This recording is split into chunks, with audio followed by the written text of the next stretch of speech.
Christmas puddings. Okay, so shall I dive right into the ingredients? Go for it. Talk us through it. Okay, so first of all, the fruit. Now, I've already done a little video about how to quick soak the fruit in the pressure cooker if that's what you would like to do. And I have to say, it is what I normally do, but this was soaked overnight, and I just did that because I wanted to see whether there was a vast amount of difference. And actually, this doesn't plump up quite as much as when you do it in the pressure cooker, but it's still great. If you want to do it in the pressure cooker, use exactly the same ingredients, hold back on 25 mils of the alcohol and add that when you put it in the pudding. So this has got in it a mixture of dried fruit, and you can use anything you like. You can use currant, sultanas, raisins, soft prunes, figs, if you like that little crunch of the seeds. You can add pears. I like to put in glacé cherries as well, which I've got over here because of the colour.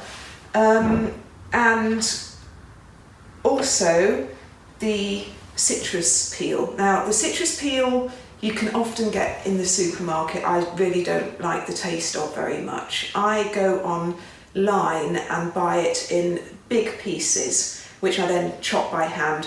More laborious, but it means you can buy orange, lemon and citron all separately and chop them in in the quantities you want. Is that more economical as well? To be honest, I've never looked into it. I don't know how much the stuff in the supermarket costs because I haven't used it for so many years. But you can buy the bags. Yes. But you can only buy the bags from like November or so. Yeah. So these people could buy separate. If it was a whole fruit, people could buy it separately more easily. And some people buy the mix, which has got usually it's got currant, sultanas, raisins, and mixed peel in. Yeah. So if that's what you're used to, and if that's what you enjoy using, that's fine. Just use 500 grams of that. I like prunes as well because they don't taste really pruny in the pudding, but they plump up really nicely. And sometimes if I'm feeling very flash, or I've managed to candy some myself, marron glacé, and I got this from Nigella Lawson years ago. Her Christmas pudding in Domestic Goddess has got marron glacé in, and they really do taste good. Okay. But not today. Today, this has got raisins, sultanas, currants, chopped prunes, chopped pears. It's also got a mix of orange and lemon candied peel, and also some yuzu, which I candied last year and saved.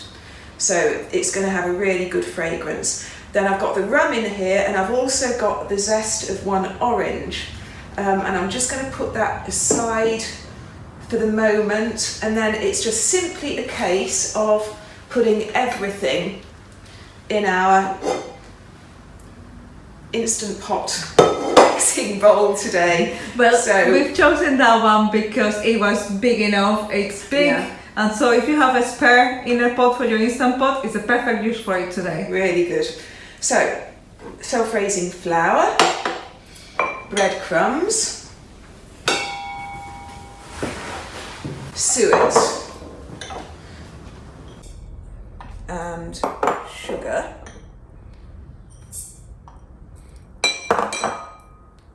Grated apple and the eggs.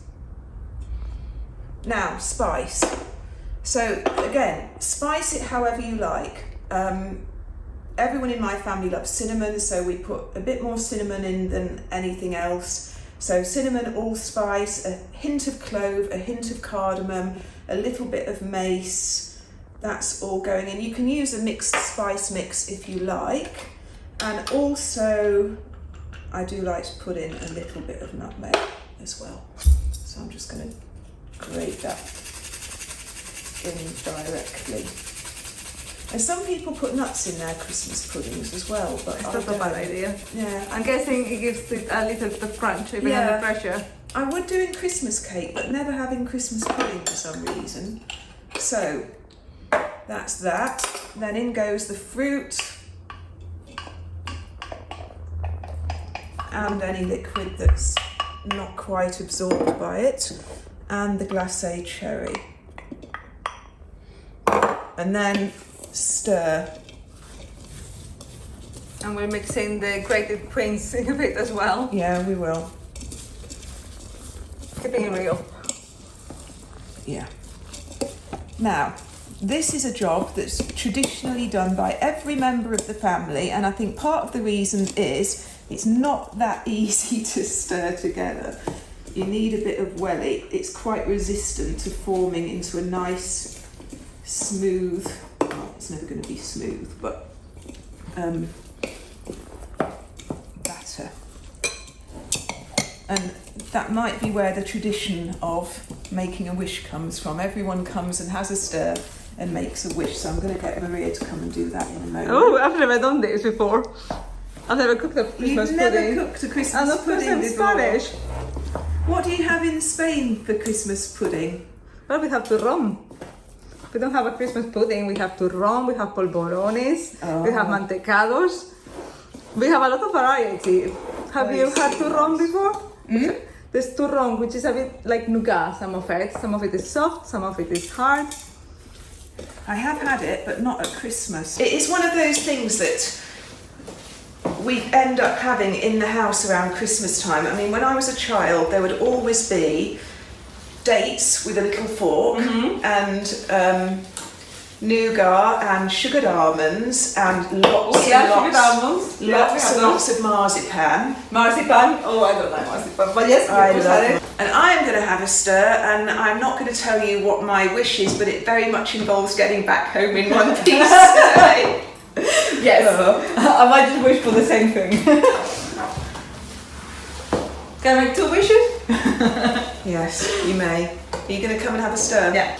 So yeah, I've never seen a Christmas pudding being made before, not even on video. It's not a flavour I like, so I've never been fussed. But I know it's one of the most requested recipes, and it comes with a lot of questions at this time of year. On Christmas Day, there's the reheating questions and all that, which we will go through, even if we have to do it online. It's a very stressful time for people because sometimes it's the one time of year that they cook a big meal and they want to get it all right, and it's not easy always. It is stressful. Especially when you're doing a big roast meal that has got lots of elements to it, and you're going to get stressed about the timings. I mean, I think pressure cookers can help really well with that as well. But that's for another day, I think. Okay, so we can get them into bowls now.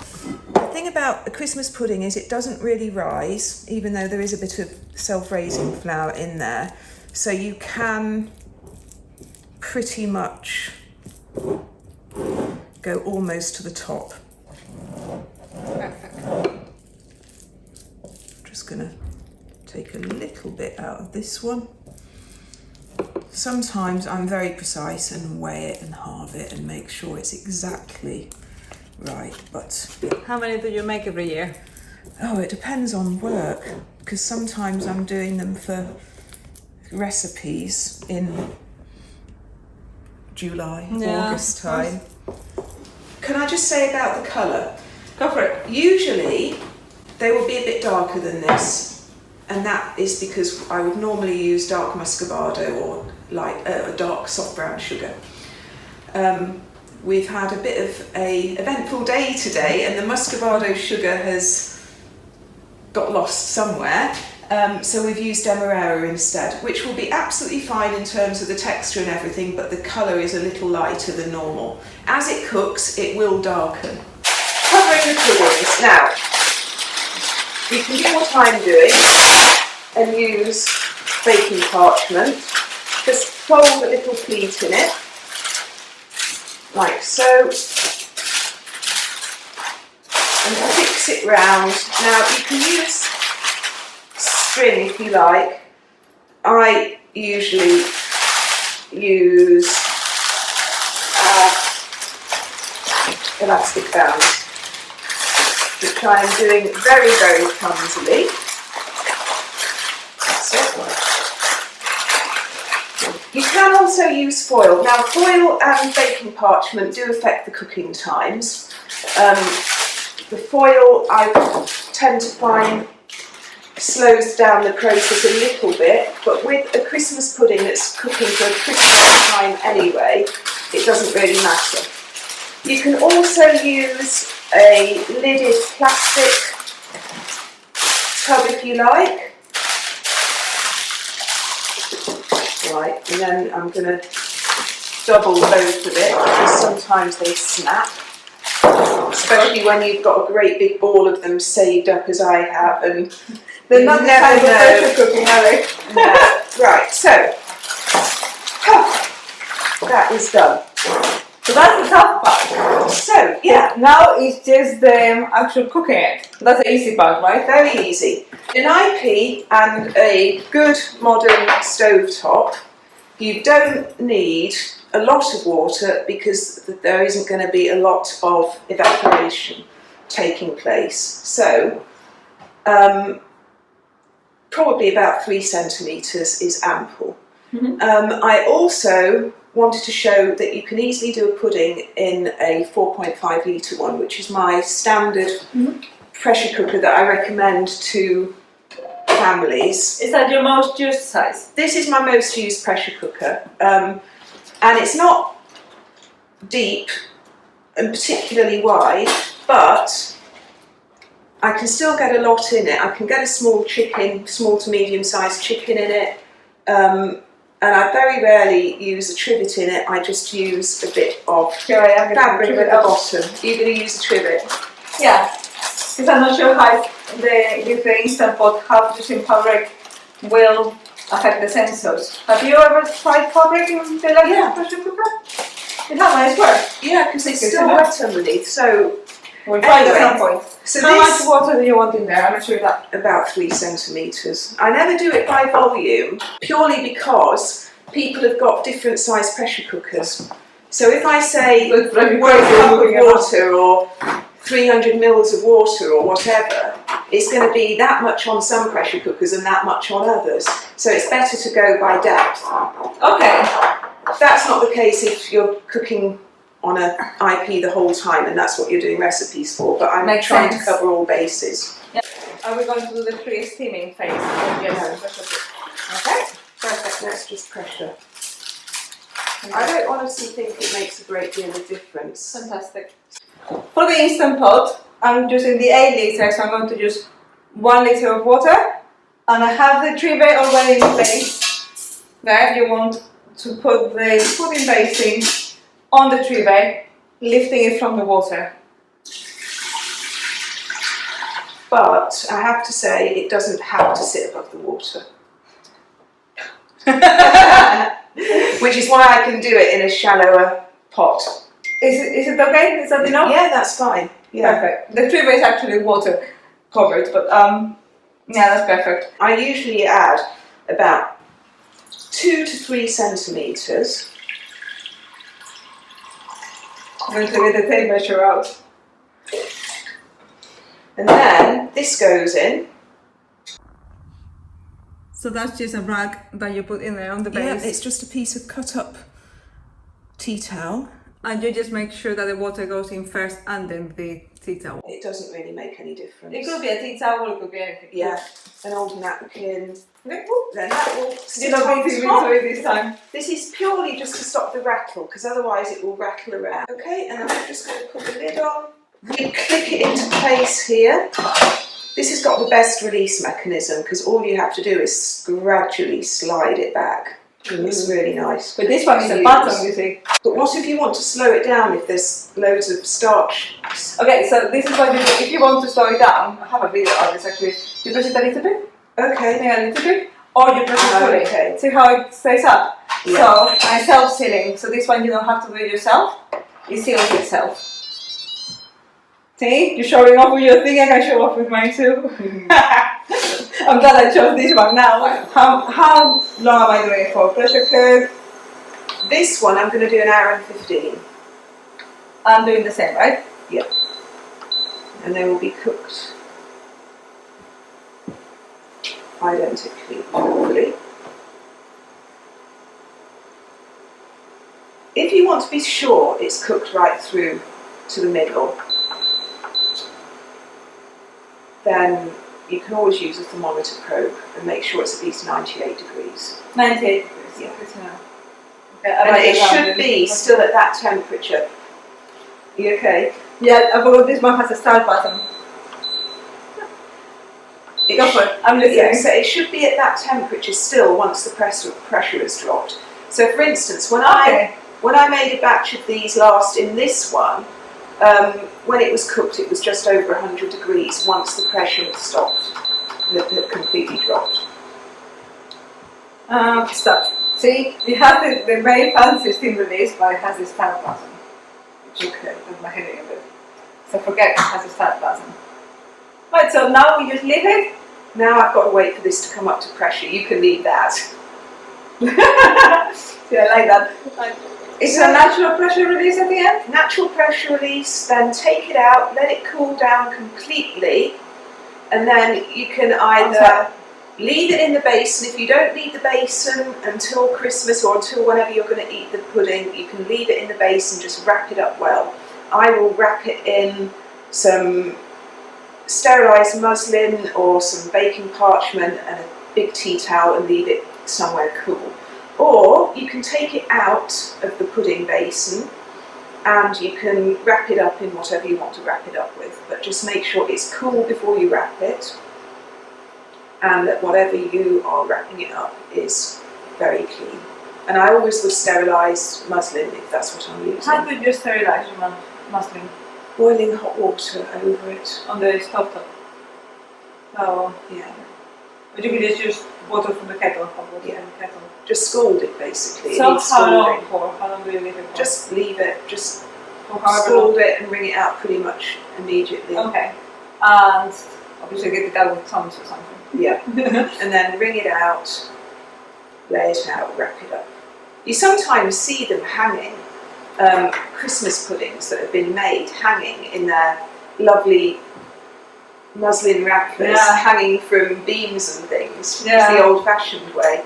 I guess they used to do that with clootie. Have you heard of clootie dumpling? Yeah. Yes. Scottish. There's actually a pressure cooker recipe for it. One of the users did ages ago. I've never tried it, but it's a similar thing. So it's like about bread, isn't it? Spice bread. See, it's spicy things. It's a bit like spotted dick.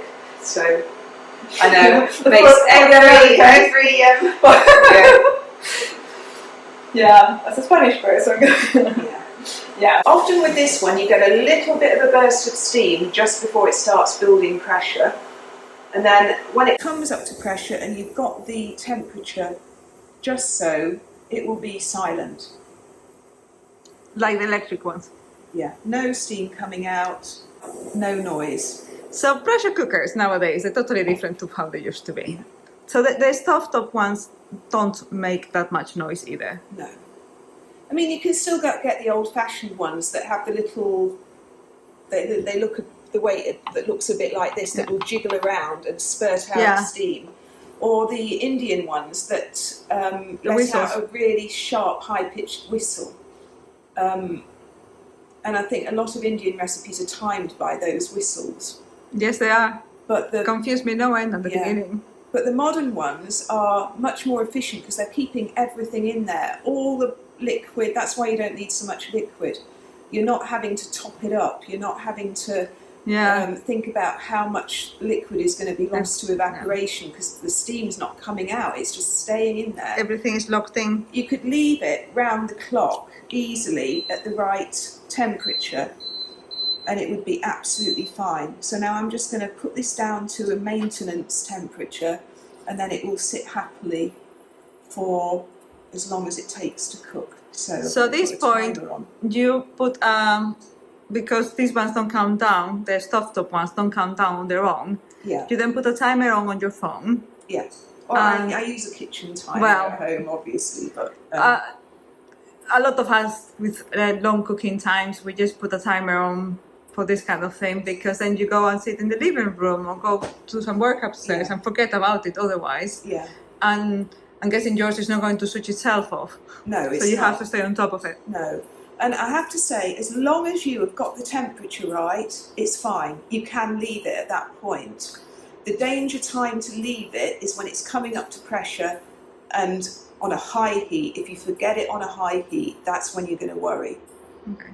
Even then, this has happened to me on occasion. Using this one, you start to get a very loud noise coming from it. It's like wind through a tunnel. It's quite dramatic.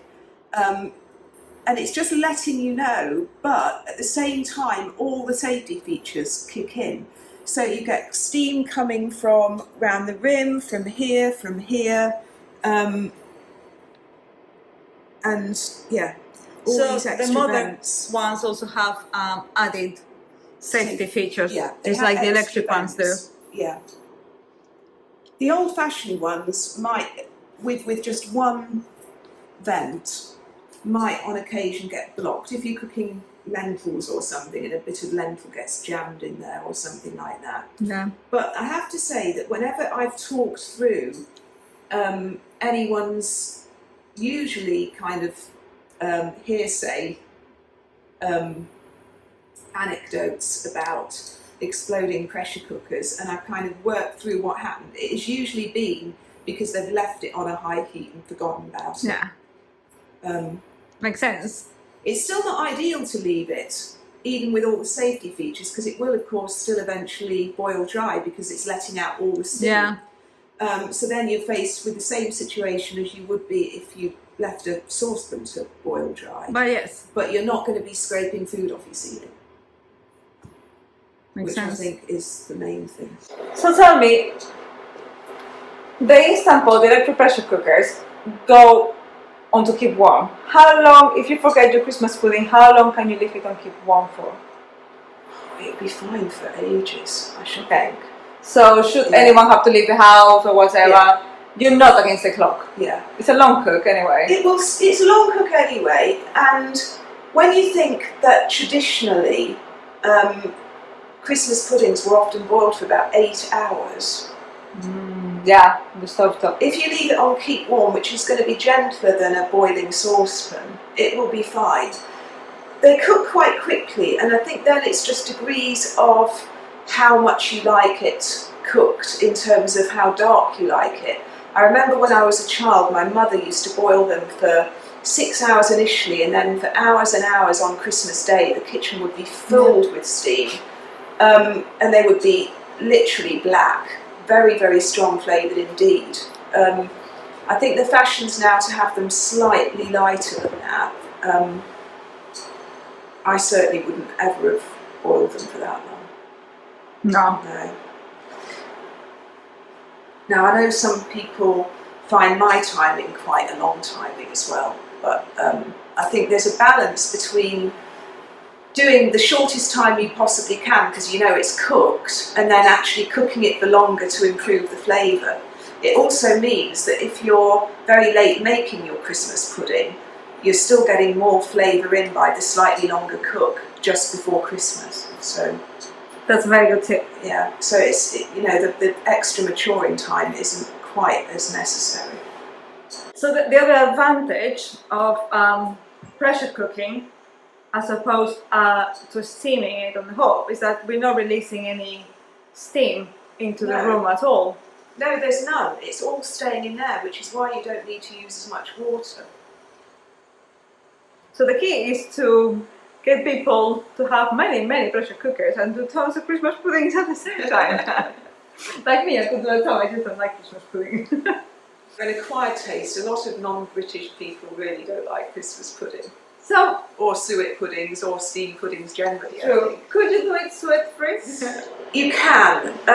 I never advise vegetarian suet because it's palm oil, and I don't really like using palm oil particularly. But yeah, you could use. You get a much softer crumb if you use butter. I have not experimented, but I believe you could use coconut oil as well. But maybe not quote me on this. I need to check this. That's a recipe waiting to be tested. Yeah. So for people who are not British and have never had Christmas pudding, what's the traditional way of eating it? Asks the Spaniard with a Spanish accent. So how to eat a traditional Christmas pudding. So let me just adjust the heat quickly. Yeah. I don't have to do anything. I think it's doing it all on its own. I'm going to keep hearing this, aren't I? I like to be hands-on, Maria. So Christmas puddings, traditional way to do it. I think every family has a different way of eating it. In our family, there is always a sprig of holly in the top, foil wrap, because you don't want to put holly directly into the pudding because it's toxic, but it looks very pretty. And flaming puddings, really important. Another tip from Nigella Lawson, the spirit that burns best and the longest and creates the bluest flame is vodka. Vodka. So I will heat a ladle full of vodka over a flame or in a small saucepan, pour it over the pudding, the lights will go down, it will get carried in, put on the table, and we'll just sit and watch it burn until it's all burnt out. And then you can serve it with whatever you like. I mean, rum sauce, rum or brandy sauce, a really rich, buttery, butterscotchy one is really good, and cream. Can you make your own? I know the supermarkets sell brandy butter and all that, but can you make your own? Easily. For people who cannot buy it at the supermarket because they are in a different country. Absolutely easily, yeah. I've never actually bought it. How do you make it your own? Melting together sugar, butter and alcohol, pretty much. You can add a bit of cream if you want a rich creamy one, but I usually think that that kind of nice caramelly butter and sugar together with the alcohol is great. So the alcohol is brandy, hence the name, or can you use any alcohol? Or rum, I like rum. Rum. Yeah, Calvados if you used apples in your pudding is really nice. Yeah, whatever you like. I like that. I might have to eat it this year. They are quite alcoholic, so if you don't really drink very much, go easy. Go easy. And the thing is that it's quite rich. Christmas Yes. pudding, you only have a tiny sliver at a time.